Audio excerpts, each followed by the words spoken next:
Jesus. Nossa, mas que... quando eu comecei a orar ali no grupo de louvor, eu já comecei a sentir um ar celestial, assim, algo muito forte da parte do Senhor. E quando nós pedimos os anjos do Senhor aqui, numa adoração que agradasse o coração de Deus, porque qual é, eu não sei para que e por que você vive, mas a sua meta, o seu alvo é procurar entender o que o coração de Deus quer para você. E quando nós sentimos essa conexão do Pai, a Heloísa não estava lá, e eu falei: Senhor, hoje o Senhor envia os anjos nesta igreja, porque eu tenho visto que o Senhor, Ele tem destacado muitos anjos em muitos lugares pela adoração. Amém? Eu quero antes dar um recado. Mês de julho, não traga o empresário, não traga o milionário, traga o roto, rasgado, endividado, aquele que está mesmo com a mão naquele monte de duplicado, porque nós vamos fazer, o Senhor falou para a gente fazer todos os cultos de julho como estrutura financeira do reino. Amém? Então, assim, da última vez foi muito tremendo. O povo comprou apartamento. Muitos que não poderiam. Muitos compraram casas, muitos compraram, não por comprar, mas você orar e o Senhor conectar, sabe?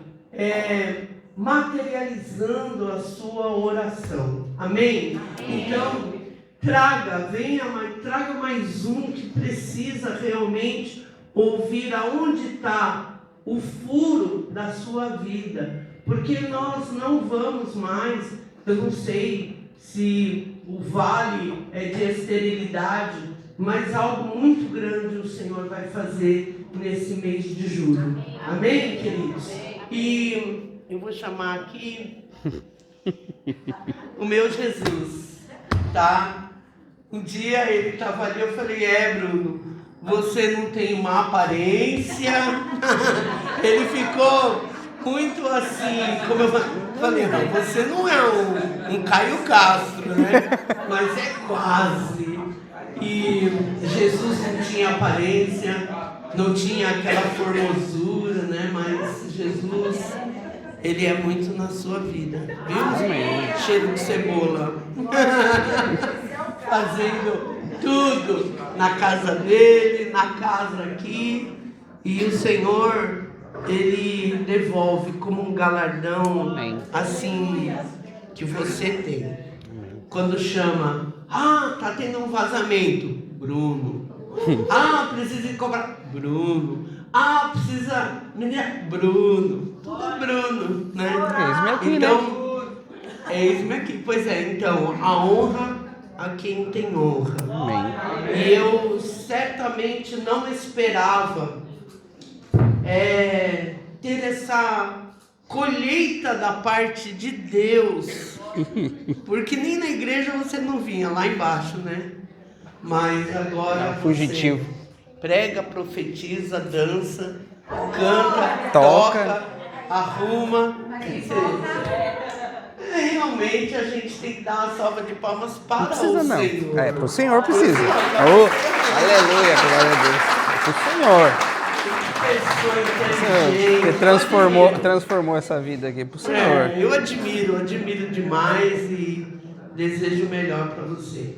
Sabe que o último culto é o culto dos presbíteros, esses homens de Deus que leem a Bíblia todos os dias, e tudo que está aqui está dentro das cabecinhas aqui. Aleluia. Amém? Amém. Então eu quero fazer uma oração. Pai, muito muito obrigada pela vida do Bruno Dias, porque o Senhor mostra realmente que aonde muitas vezes nós não semeamos, nós colhemos.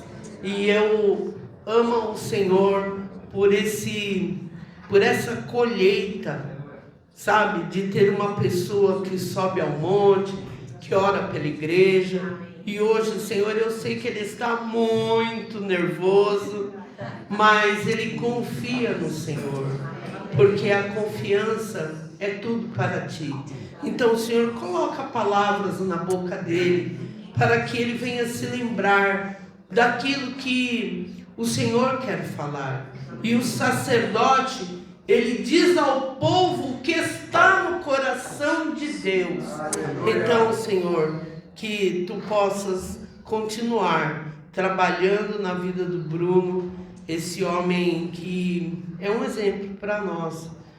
E nós queremos declarar a prosperidade da palavra do Senhor sobre a tua vida e declarar que você não fique nervoso, mas que você venha olhar somente para os olhos de Jesus. Amém. Porque é Ele quem fala dentro da sua mente, levando cativo todo pensamento à mente de Cristo, e que a inteligência emocional de Cristo venha sobre a tua vida.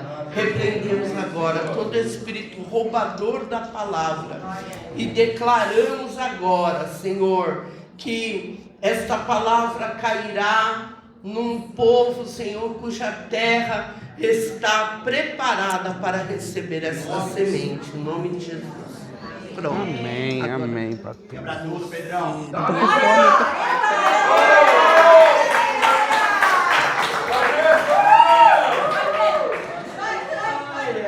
Amém, igreja, aleluia, glória a Deus. Tem a torcida organizada agora? Glórias a Deus. Quando eu recebi a notícia, eu já pressentia. Porque a gente tem uma escala e meu nome não estava na escala. Eu falei, nossa, me deram uma folga. Eu ainda brinquei com a minha mãe dentro do carro. Eu falei, me deram uma folga, mas rapidamente o Espírito Santo já falou comigo. Ele falou assim, o último culto é dos presbíteros. E Mário foi levantado a pastor. Diego pregou o último. O Vitor está em Bertioga. Se prepara. Eu falei, amém. Falei, glória a Deus. Nós estamos aqui para fazer a vontade do Senhor. E aí, desde então, eu comecei a buscar mesmo do Senhor, né? O que Ele queria que a gente passasse para a igreja. Porque é muito fácil, né? Você vir aqui, abrir a Bíblia em qualquer capítulo e interpretar, né? O texto em si. Só que assim, o que o Senhor quer que diga, né? E eu tenho um temor muito grande, né? Eu já cansei de falar para todo mundo. As pessoas falam, muitas pessoas profetizaram que eu seria um grande pregador da palavra. E eu mesmo não me via isso, porque eu tenho uma grande dificuldade de falar em público, né? Mas o Senhor, né? Ele usa quem Ele quer, né? E eu fui buscar do Senhor. E o Senhor, eu estava buscando o Senhor até no monte, né? Eu estava falando com o Senhor, eu falei, Senhor, o que o Senhor quer, deseja que eu fale, né? E aí ele pegou, eu orando, aí ele falou assim, Gideão. Aí eu falei, Gideão, tá, eu conheço a história. Dá para tirar alguma coisa. Mas Gideão, Senhor, eu falei, Gideão, tá bom. Um pouquinho antes de eu descer do monte, ele me deu mais 2 nomes de 2 personagens. Aí eu falei, agora dificulta um pouquinho, mas tá bom, glória a Deus. O Senhor que desejou, então vamos lá. E aí eu comecei a buscar do Senhor e falar. E quando eu consegui montar toda a pregação, estava tudo bonitinho, alinhado, fui conversar com o nosso pastor Mário. E o pastor Mário começou a falar exatamente das pessoas que eu ia falar. Aí eu comecei a rir comigo mesmo, eu falei, glória a Deus, aleluia. De nervoso. Mas tudo bem. Aí ontem a gente teve um culto maravilhoso, abençoado, o culto dos homens, onde o Senhor falou quase tudo que eu ia falar. Mas eu creio que para mim foi só uma confirmação. Eu olhava assim as pessoas falando, as pessoas conversando, e eu falava, é isso. E o Mário olhava a minha cara e ria. E eu olhava a cara dele e ria. Mas glórias a Deus. Porque eu peço desculpa porque vai ser um pouquinho repetitivo, mas tem pessoas que aqui precisam ouvir a palavra do Senhor. Amém? E vamos começar então por Gideão, né? No livro de Juízes, no capítulo 6, eu vou ler do versículo 11 em diante. E veio ali um anjo do Senhor e se assentou debaixo de um carvalho que ficava em Orfa, que pertencia a Joás. E o seu filho Gideão debulhava trigo no lagar, para escondê-lo dos midianitas. E o anjo do Senhor lhe apareceu e lhe disse: O Senhor está contigo, homem poderoso e valente. E Gideão disse: Ó meu Deus, se o Senhor está conosco, então por que tudo isso nos sobreveio? E onde estão todos os milagres os quais os nossos pais nos contaram, dizendo: O Senhor nos fez subir da terra do Egito. E agora, porém, o Senhor nos abandonou e nos entregou nas mãos dos midianitas. E o Senhor olhou para ele e disse: Vai neste poder, tu salvarás Israel da mão dos midianitas. Não te enviei eu? E ele disse: Ó Senhor, como eu salvarei Israel? Eis que a minha família é pobre em Manassés, e eu sou o menor da casa do meu pai. E o Senhor disse: Certamente estarei contigo, e tu ferirás os medianitas como a um homem. E ele disse: Se agora tenho achado graça em teus olhos, então mostra-me um sinal que tu falas comigo. Não partas daqui, rogo-te, até que venha a ti e traga um presente e coloque diante de ti. E ele disse: Aguardarei até que tu retornes. Então Gideão entrou, preparou um cabrito e bolos asmos e uma efa de farinha. Pôs a carne num cesto e ele pôs o caldo numa panela e trouxe para fora, debaixo do carvalho, e apresentou-o. E o anjo de Deus disse: Toma a carne e os bolos e coloca-o sobre a rocha e derrama o caldo sobre elas. E assim o fez. Então o anjo do Senhor estendeu a ponta da vara que estava na sua mão, tocou a carne e os bolos, e subiu um fogo da rocha e consumiu a carne e os bolos. Então o anjo do Senhor retirou-se da sua vista. E quando Gideão percebeu que ele era um anjo do Senhor, Gideão disse: Ai de mim, ó Senhor Deus, porque vi um anjo do Senhor face a face. E o Senhor disse: Paz esteja contigo, não temas, não morrerás. Então Gideão edificou ali um altar ao Senhor e chamou ele de Jeová Shalom, até este dia em diante em Ofra. Amém, irmãos? Aqui, né, Jeová Shalom é Jeová e paz, né? Mas eu creio, né? E aí eu falei: tá bom, Senhor, vamos lá. E aí eu comecei a pensar, assim, Gideão, ele estava passando por um momento de dificuldade, onde o Senhor tinha deixado os midianitas. Porque no primeiro versículo diz: E os filhos de Israel fizeram o que era mal aos olhos do Senhor, e o Senhor entregou-os na mão dos midianitas por 7 anos, né? Então, não foi o Senhor que abandonou eles. Foi as pessoas que esqueceram do Senhor, né? Porque na palavra diz: E o povo fez o que não era do Senhor, o povo desagradou o Senhor, o povo mais uma vez volta. E eu falei: nossa, é repetitivo. E o povo era assim, era terrível. Mas eu creio que o Senhor, pela sua infinita misericórdia, Ele tem nos ajudado, né? E aqui nem eu falo, engraçado que o anjo ele apareceu para Gideão. Gideão estava ali nos seus afazeres, escondidinho. Por quê? Porque eles não podiam fazer nada ao ar livre, porque os midianitas viam, além de roubar, além de destruir tudo que eles tinham, deixavam eles na miséria. E Gideão estava escondidinho ali e o Senhor apareceu para ele, né? E eu creio que o Senhor ainda falou com ele, pessoalmente. E ele viu que era um anjo do Senhor, né? E eu creio que... Imagina a gente vendo essas experiências, porque eu começo a imaginar as coisas. Eu falo assim, eu começo a ler a Bíblia, na minha mente começa a parecer como se fosse um filme, eu imaginando a cena.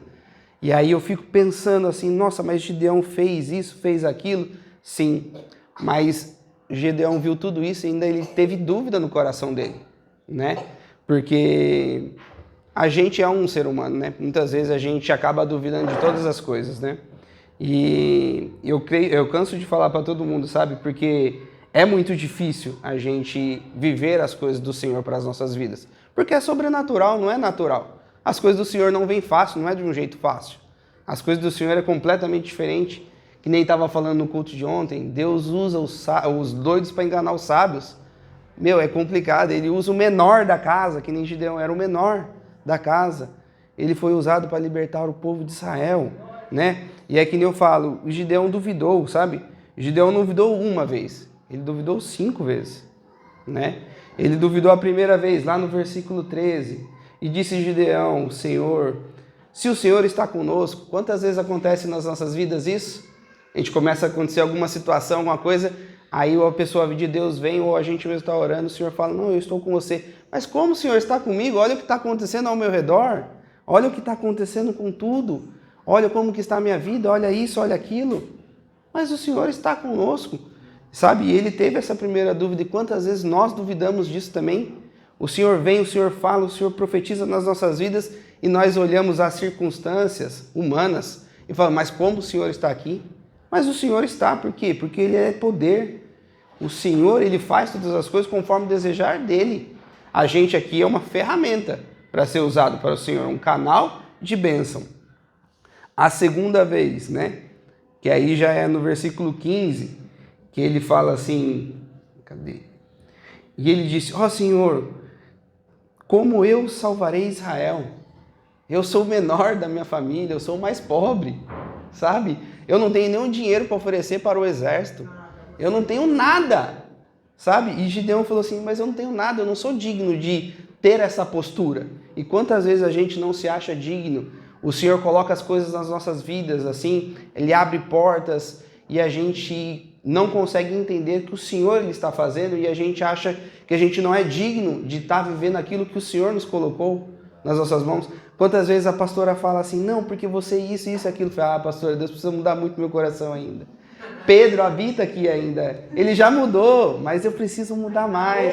Eu preciso ser mais manso, né? Eu preciso ser mais humilde. Porque tem situações que a minha carne fala mais alto. Eu falo, não, eu não posso. Numa situação dessa, eu não conseguiria agir de outra forma. Eu não conseguiria agir de uma maneira que o Senhor gostaria que eu fosse.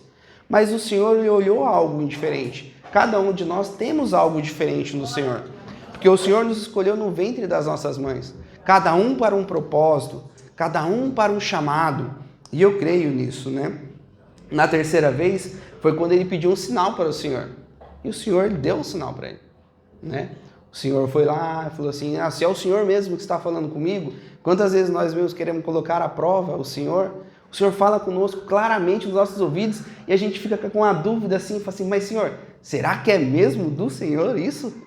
Sabe, quantas vezes a gente tem que entregar algo para alguém, ir falar com alguém e a gente fica assim, vou ou não vou? É do Senhor ou é da minha cabeça? Quantas vezes... E a gente pede o sinal para o Senhor e o Senhor é misericordioso, o Senhor é paciente com nós. Ele sabe das nossas limitações, Ele sabe de onde a gente pode chegar e Ele sabe do processo que a gente passa, né? E aqui fala, né, que Gideão, depois de tudo isso, que depois que ele recebeu a confirmação, aí passou mais algumas coisas, que ele derrubou os altares lá, tal, não sei o que, ele se levantou e falou assim, agora nós vamos para a guerra, né? Aí ele foi e mandou os mensageiros, falou assim, vamos chamar o povo, nós vamos para a guerra, porque o Senhor vai nos libertar, o Senhor está comigo, ok, beleza, chamou todo mundo, se reuniram lá. Aí lá no versículo 36, que eu não li, mas eu quero ler, ele diz aqui, e Gideão disse, se tu queres salvar Israel por minha mão, como disse, eis que colocarei um velo de lã no chão, e se o orvalho estiver somente sobre o velo e a terra ao redor estiver seca, então saberei que queres que salvar Israel pela minha mão, conforme diste. Aqui ele teve mais uma dúvida. Ele viu o anjo, sabe, o fogo subindo da rocha, algo sobrenatural na frente dos olhos dele. E aí, beleza, ele começou a ver e falar com o Senhor, e mesmo assim, o que aconteceu? Ele ainda teve uma dúvida. Chegou lá no meio do processo, teve uma dúvida no coração dele. Quantas vezes a gente está vivendo um processo, chega na metade, a gente fala, não, o Senhor está conosco, está tudo certo, vamos para cima. Chega na metade, o que acontece? Vem uma dúvida. E aí Gideão teve essa dúvida. O que aconteceu? O Senhor fez como ele disse, bonitinho. Aí ele foi lá no versículo 39 e falou de novo. Cadê? Então Gideão disse, não se acenda a tua ira contra mim, e falarei só esta vez. Permita-me provar, rogo-te mais uma vez, que este velo agora esteja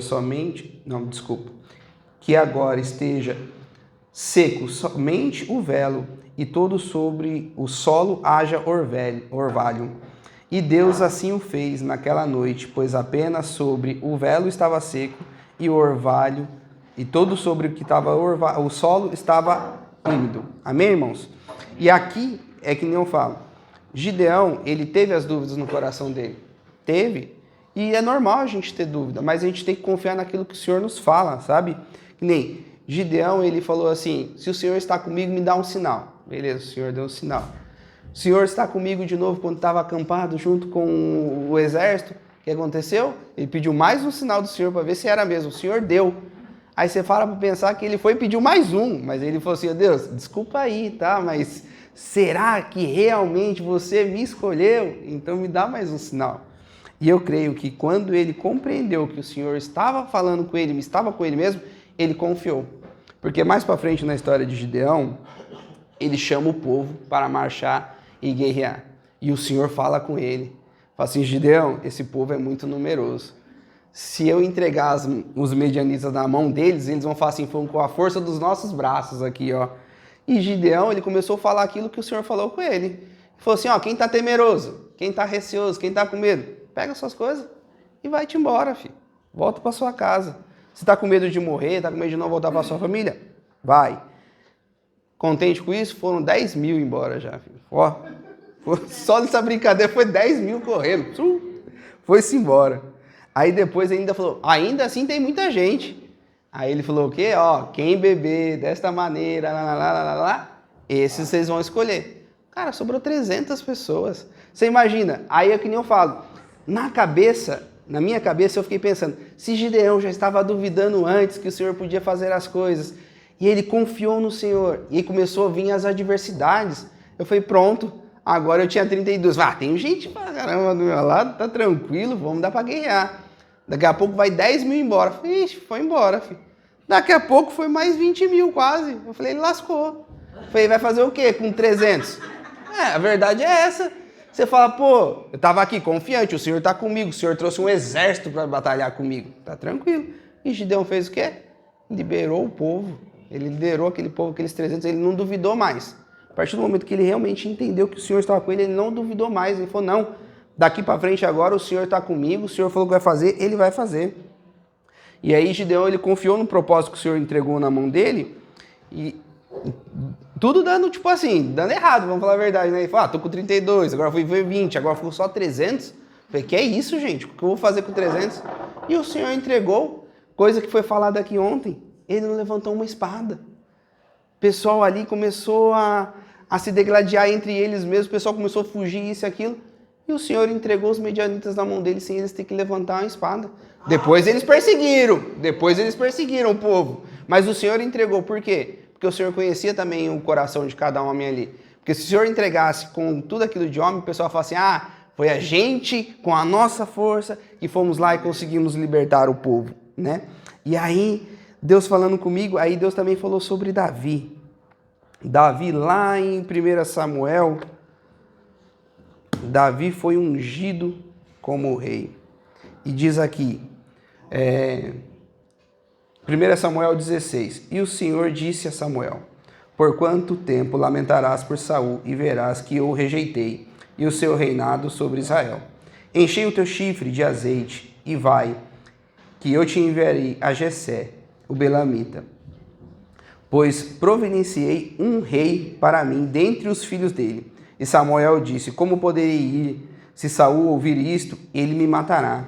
E o Senhor disse, toma contigo uma novilha e diz que vim para sacrificar o Senhor. E chama Jessé, para o sacrifício, e eu te mostrarei o que haverás de fazer, e tu ungirás para mim aquele quem eu te indicar. Então Samuel fez o que o Senhor falou, veio a Belém, e os anciões do vilarejo temeram com a chegada dele, e disseram: Tu vens pacificamente? E ele disse: Pacificamente vim, para sacrificar ao Senhor.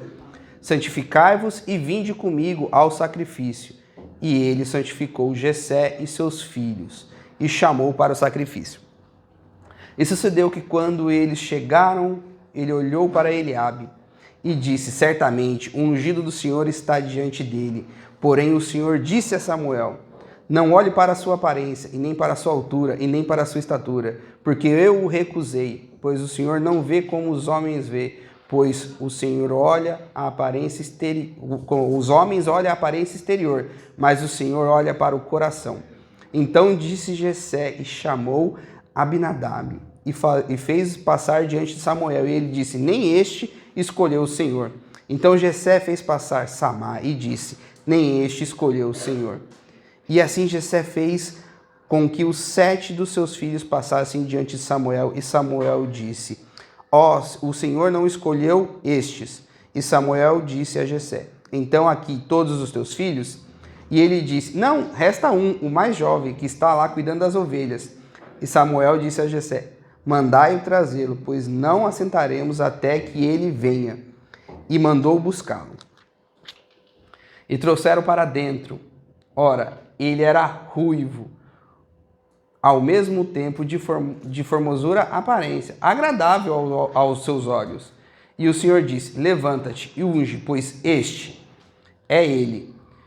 E então o Senhor pegou o chifre de azeite, ungiu no meio dos seus irmãos, e o Espírito do Senhor veio sobre Davi naquele dia em diante.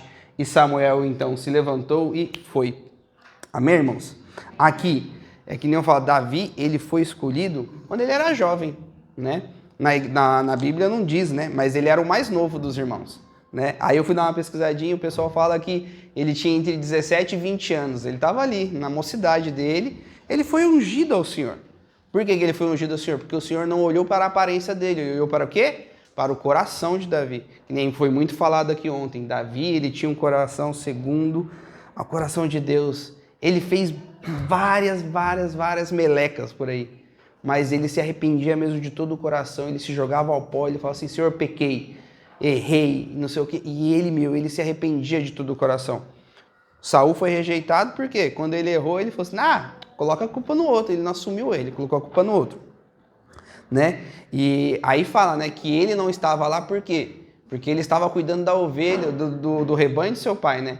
E Davi, não fala aqui, mas pelo jeito ele já era experiente. Porque se ele já estava cuidando e o pai deu essa responsabilidade para ele cuidar do rebanho, e o rebanho naquela época era a moeda de troca deles. Era a fortuna que cada família tinha. E ele já conseguia, sabe, cuidar, pastorear, proteger. Porque na palavra do Senhor lá mais para frente diz: Eu já briguei com leão, eu já briguei com urso para defender o meu rebanho. E ele era poderoso e valente, né? E eu creio nisso. Mas o que o Senhor falou comigo é o quê? É algo muito interessante, né? Mesmo após ele receber a unção, quando ele era jovem, sabe? Ele não apressou em tomar o trono do rei Saul. Eu falei assim, eu fico pensando, cara, se Deus fala que eu sou o rei, me ungiu como rei, eu já ia pra cabeça. Eu falei, não, agora é comigo aqui, rapaz. Eu falei, não, o Senhor rejeitou você, filho, agora eu sou o rei. Eu ia pra frente da batalha. Eu falei, não, Deus tá comigo. E é que nem eu falei, Davi. Davi, ele fez isso? Não, pelo contrário. Davi, ele foi, serviu Samuel, voltou para casa, depois ele foi de novo visitar seus irmãos. Aí chegou lá, tinha o quê? Um gigantezinho lá. Tinha alguém falando o quê? Umas abobrinhas. Aí ele falou, opa, peraí. O Espírito do Senhor está comigo.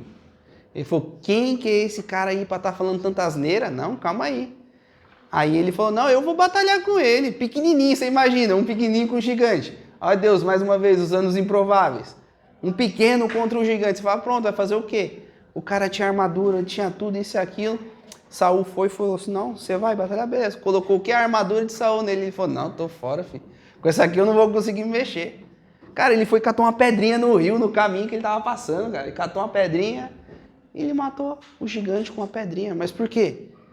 Porque o Senhor estava com ele estava confiando que o Senhor entregaria na mão dele, né? E mesmo assim, depois disso, Davi, ele começou a crescer dentro do exército, ser reconhecido, e aí veio o quê? Se acendeu a inveja de Saul contra a vida dele. E Saul começou a querer perseguir, começou a querer matar ele, começou a querer fazer todas as coisas para ele realmente morrer em batalha, e o Senhor era com ele. E ele ia, toda a batalha que ele era bem sucedido. Por quê? Porque a presença do Senhor estava com ele. E Saul, ele já tinha entendido isso. E ele queria pegar Davi de todo jeito. Cara, se sou eu falo assim, meu, o cara tá querendo armar contra mim, eu vou armar contra ele também. Vou pagar na mesma moeda. Mas Davi não foi assim, cara. Davi, ele foi com calma, com esperança, esperando no Senhor, sabe? Com todas as coisas. E aí é o que eu acho mais interessante da história de Davi. Davi, ele poupou a vida de Saul 2 vezes, a quem o perseguia para matá-lo, onde ele foi traído, onde ele foi roubado. E Davi olhou assim e falou, nossa, cara, ele tá aqui, ó, se eu passasse a espada nele, eu podia sair da caverna sendo um rei já. Por quê? Porque, ele tá aqui, eu também tô escondido, ele veio aqui só dar uma aliviada, ele tá desprotegido, eu poderia ter pego ele. Mas Davi, ele falou assim, não vou tocar no ungido do Senhor. O Senhor ungiu, o Senhor colocou ele como rei, o Senhor me ungiu, mas o Senhor não deu direcionamento para Davi, falou, agora você vai ser rei e você vai para cima. Não, ele esperou no Senhor, porque o Senhor falou para ele, não, vou te entregar o reino, calma. Que nem ontem foi falado isso também, que eu comecei a rir. Esse trajeto demorou 20 anos, cara. Você imagina que é 20 anos você sabendo do seu propósito, sabendo que você é um rei e tendo que viver como um fugitivo, se escondendo, passando necessidade, sabe? Toda hora o Saul tramando algo para matá-lo. Eu fico imaginando, eu falei, eu não teria essa paciência dele, não. E eu, habilidoso na espada, falei, tchum, tchum. Que é que nem eu falo, Deus precisa transformar um pouquinho o Pedro aqui. Mas eu creio nisso, né? Então. E é que nem eu falo, depois de muitos anos de perseguição, Saul acaba morrendo. Aí Davi se torna rei. E aí todo mundo já conhece a história do rei Davi. Mas ele teve que passar pelo processo. Cara, ele sabia do chamado dele, que era para ser rei. Cara, e ele falou assim, vou esperar no Senhor. E esperando com paciência no Senhor. Quantas vezes é difícil esperar com paciência no Senhor? Porque o Senhor vem as profecias. O Senhor me fez lembrar a história do Bill, que ele veio e profetizou, você é um grande pregador da palavra, e não sei o que, não sei o que, não sei o que. E eu fiquei pensando, olhando para a cara dele, duvidando, eu falei assim, mas eu não ficava nem com as crianças pequenas. As crianças pequenas, eu começava a falar, eu começava a gaguejar com as crianças pequenas lá dentro da salinha. Imagina eu estar pregando para vocês aqui. Mas o Senhor sabe de todas as coisas, o Senhor sabe o nosso coração. E Ele nos usa assim mesmo. Que nem eu falei para o Mário, eu tenho uma grande dificuldade porque eu não sou eloquente. Mas ele falou, mas o Senhor quer te usar na simplicidade. Eu falei, amém então, irmãos, porque de mim, que nem eu falo, a gente não acha digno de nada, mas o Senhor, Ele sabe das coisas. O Senhor sabe como vai usar cada pessoa, né? E aí, teve mais um que eu também dei risada, porque o Mário falou dentro do carro os 3 personagens que eu ia falar. Aí eu falei, mas como pode, Senhor? E eu tive naquele do meu coração que é uma confirmação, é um alinhamento. Porque o culto de homens ontem foi uma bênção, foi tudo falado sobre isso, sabe? E eu creio que vai ser uma bênção e para mim foi uma confirmação, né? Tá lá em Atos dos Apóstolos, no versículo 9, a historinha que eu acho mais interessante. A conversão de Saulo, né? Saulo, respirando ainda a ameaça de morte contra os discípulos do Senhor, foi ao sumo sacerdote e lhe pediu cartas para Damasco e para as sinagogas, para que quando ele encontrasse homens e mulheres que eram do caminho, ele pudesse prendê-los e levá-los para Jerusalém. E quando ele viajava, aproximando-se de Damasco, repentinamente brilhou uma luz do céu e veio ao seu redor. E ele, caindo em terra, ouviu uma voz que dizia: Saulo, Saulo, por que me persegues? E ele disse: quem és tu, Senhor? E disse o Senhor: eu sou Jesus, a quem tu persegues. duro é para ti chutar contra arguilhões. E ele, tremendo e atônito, disse: Senhor, o que queres que eu faça? E disse o Senhor: levanta-te, entra na cidade, e lá será dito o que tu deverias fazer. E os homens que viajavam com ele pararam atônitos, ouviram a voz, mas não vendo nenhum homem. E Saulo se levantou da terra, abrindo os olhos, não via nenhum homem, mas foi guiado pela mão e levado para Damasco. E ali ele ficou 3 dias, sem visão. Ele não comeu e ele não bebeu. E havia um certo discípulo em Damasco, chamado Ananias. E o Senhor disse em uma visão: Ananias.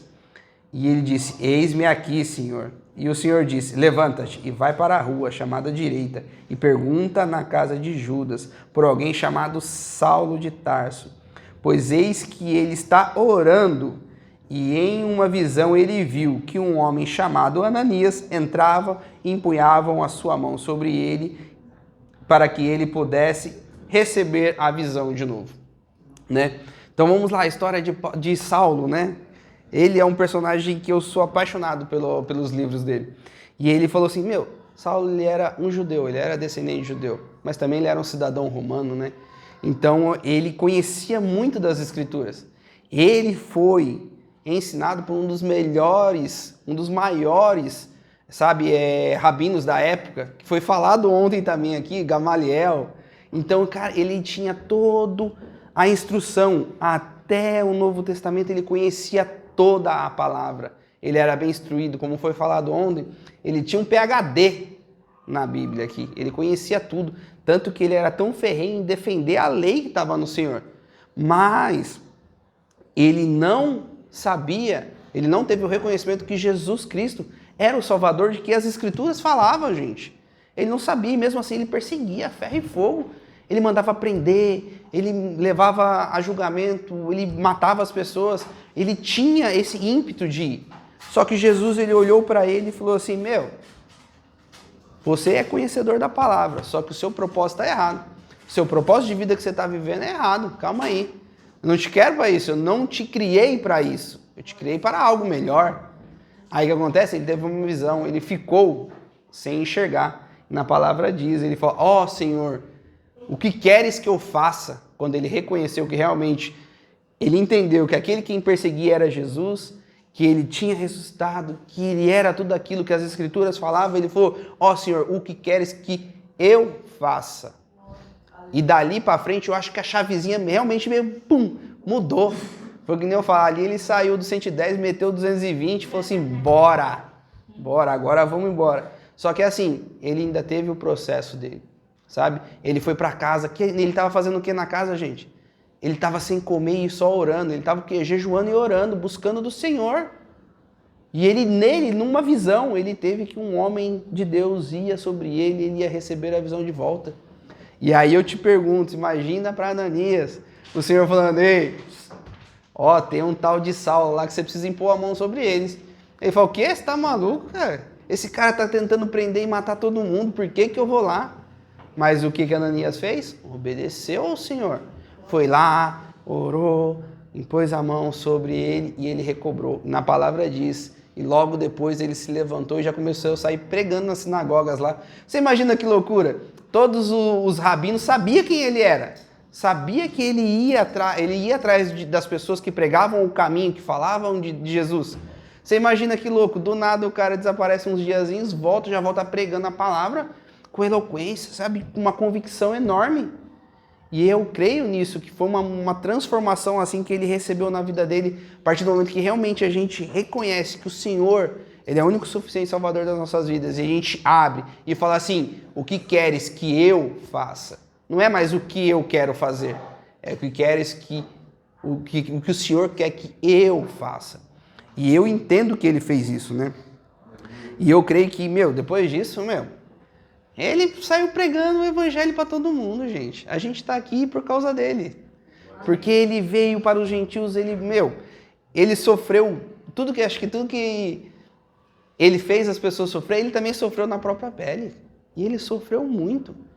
E, meu, ele foi perseguido, ele foi preso, ele foi apedrejado, ele teve que fugir, ele foi rejeitado. Mas, cara, nada disso impediu ele.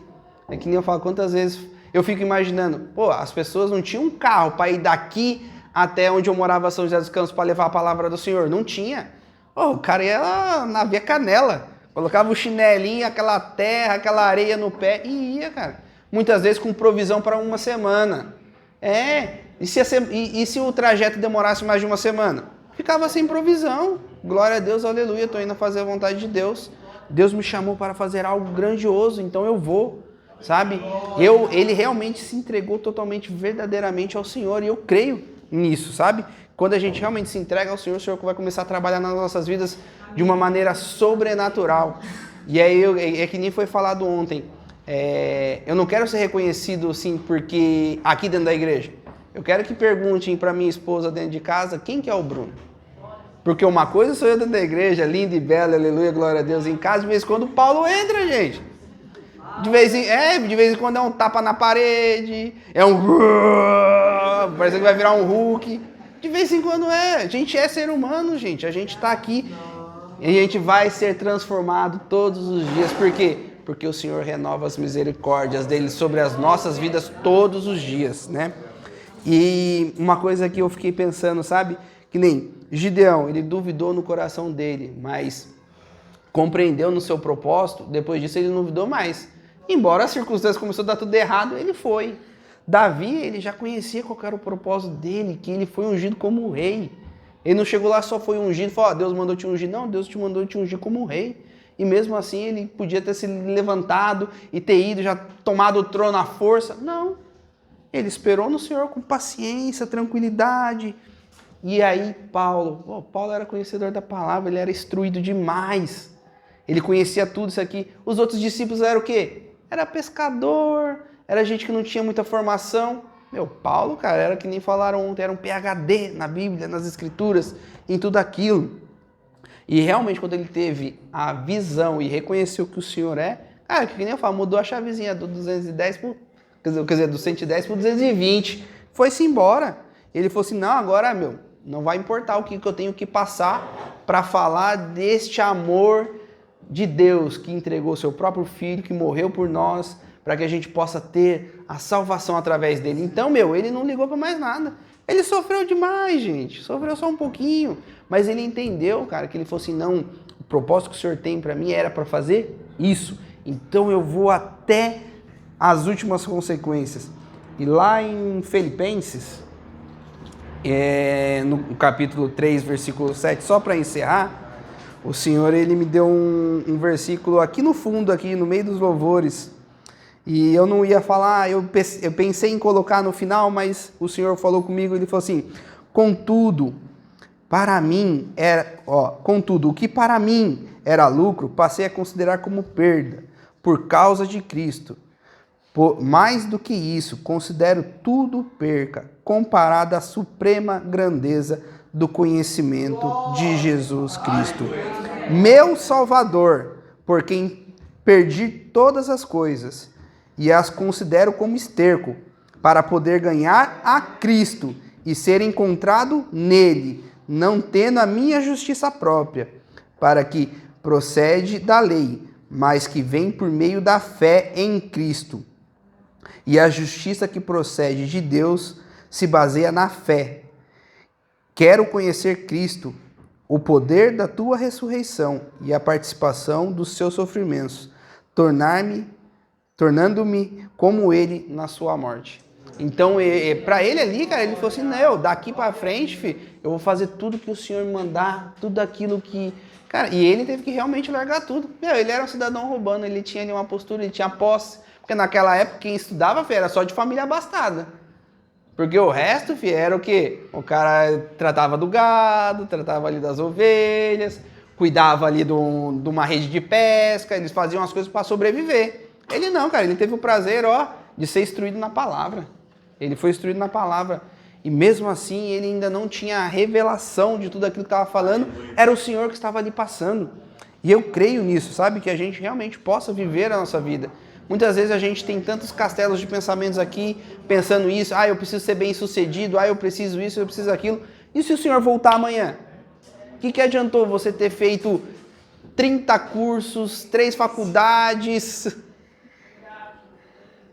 30 cursos, 3 faculdades, pós-graduação? Não adiantou em nada, você não buscou o Senhor, você perdeu sua salvação, não vai adiantar nada.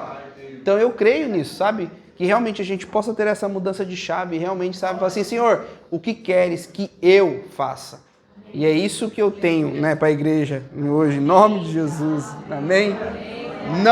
Não esfaleci, aleluia, glória a Deus. Amém.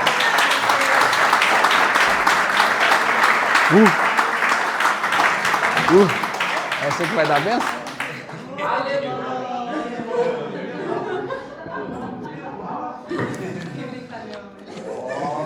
Deus está transformando, calma.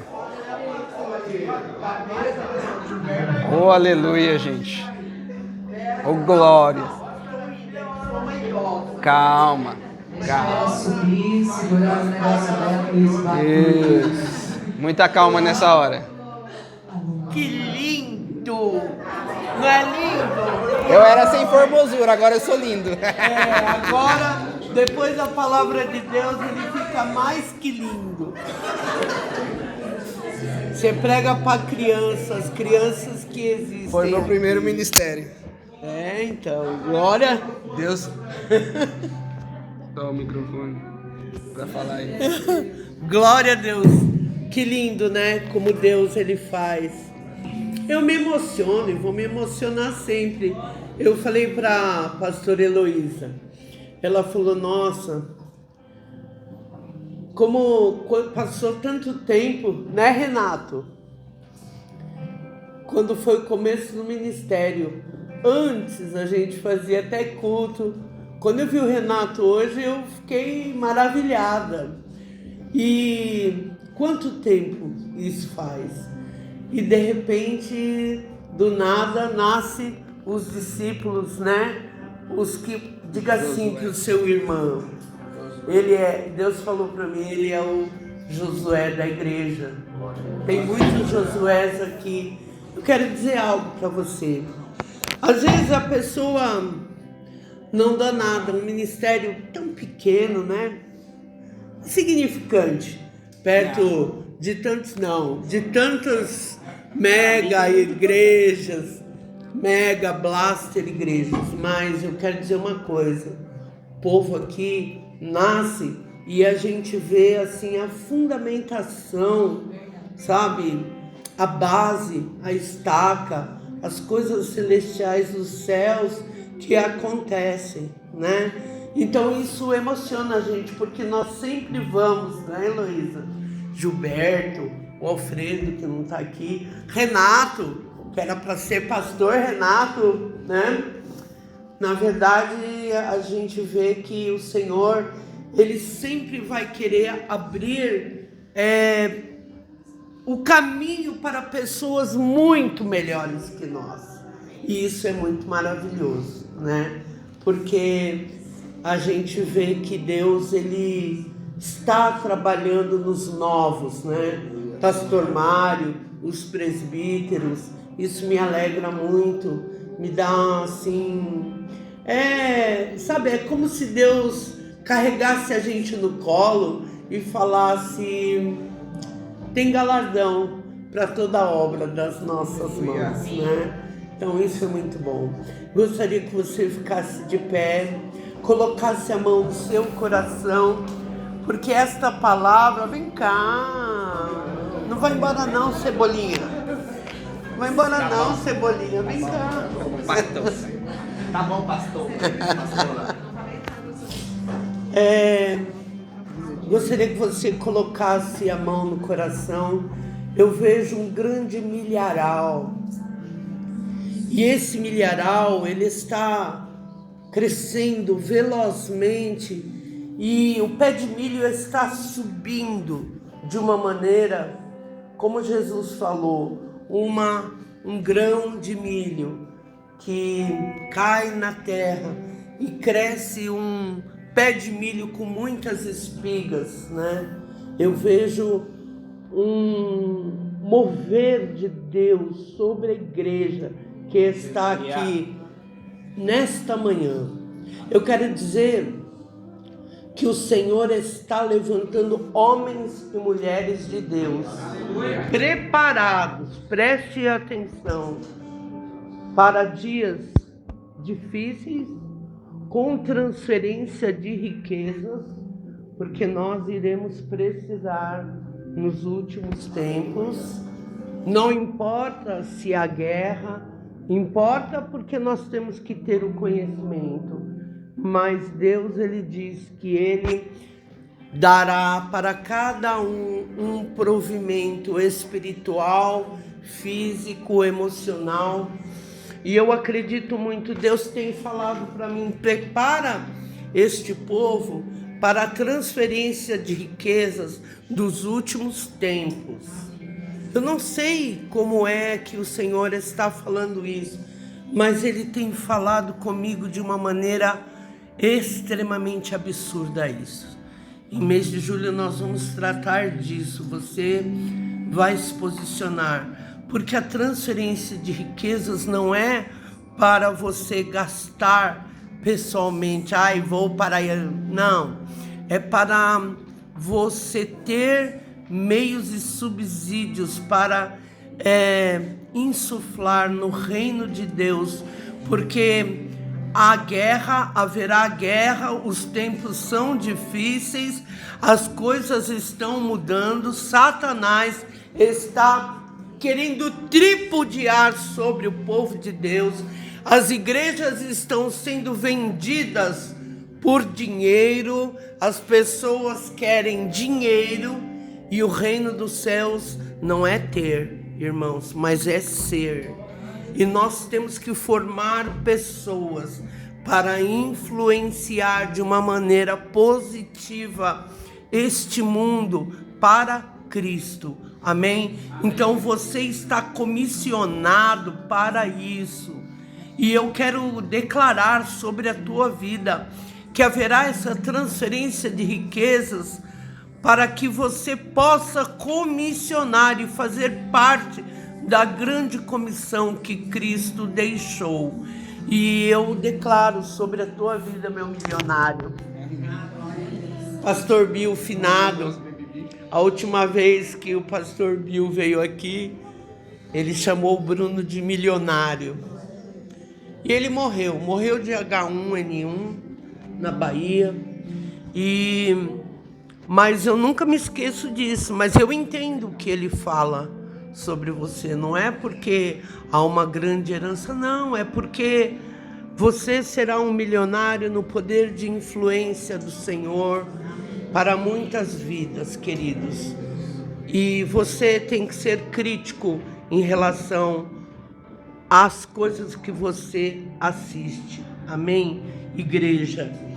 Então, em nome de Jesus, Senhor, nós queremos abençoar a vida desse pregador, Senhor, e que ele possa, cada dia, cumprir mais e mais o fundamento, como um apóstolo fundamentador e cuidador de muitas pessoas, muitas igrejas, em nome de Jesus.